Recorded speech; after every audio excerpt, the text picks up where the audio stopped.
Hello everyone, আমি সুনন্দা। দেখতেই পাচ্ছ শরীরটা একদমই ভালো না, তাই রাতের খাবারের জন্য চটজলদি কিছু বানাতে চাইছি রুটির সাথে। তো ঘরে দেখলাম দুটো বেগুন আছে, কি করব, বেগুনেরই কিছু একটা নতুনত্ব রেসিপি বানিয়ে ফেলি। তো এদিকে আমার আটা মাখাও হয়ে গিয়েছে, আটাটাকে নিয়ে নিয়েছি গুলি করার জন্য, রুটি ভাজবো যেহেতু। তো আমার মোটামুটি গুলি কাটা হয়ে গেছে, আর ওই সাইডে আমি বেগুনগুলোকে বসিয়ে দিয়েছি পোড়ানোর জন্য। রুটি মোটামুটি আমার বেলা ভাজা সবই কমপ্লিট। আর এইদিকে আমার বেগুনগুলো মোটামুটি পোড়ানো হয়ে গিয়েছে, এবার ছাড়ানোর পালা। ছাড়িয়ে নিয়ে এক সাইডে আমি পেঁয়াজ কুচি, লঙ্কা কুচি, ধনেপাতা কুচি, টমেটো কুচি সব কেটে রেখেছিলাম। কড়াইয়ে তেল গরম করে সেগুলোকে আমি দিয়ে দিলাম।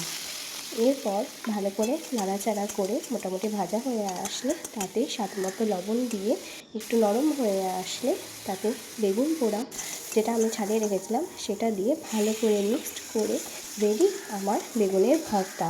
এক একজন তো এক এক রকম করে বানায়, তো আমি এরকমভাবেই বানালাম বেগুনের ভর্তা গরম গরম রুটির সাথে। জাস্ট অসাধারণ। তোমাদের কেমন লাগলো অবশ্যই জানিও।